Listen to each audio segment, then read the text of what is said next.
Terrifying moments for a pharmacist, all caught on video, right as a robber puts a gun to her head, demanding all of her pain meds.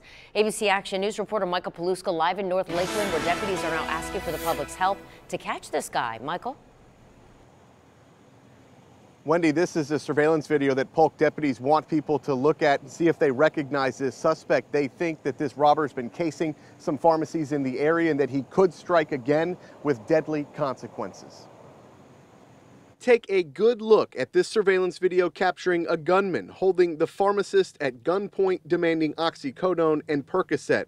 All of this going down at 2:25 in the morning Wednesday. Calmly, the robber enters the 24-hour Walgreens in North Lakeland, makes his way to the back counter, then jumps over it. At one point, he puts the gun to the pharmacist's head, threatening to shoot if she made any noise. Investigators think his unusual clothing could help ID him, specifically the Detroit Red Wings baseball cap, the camo hoodie, and the purple glove on the hand holding the gun.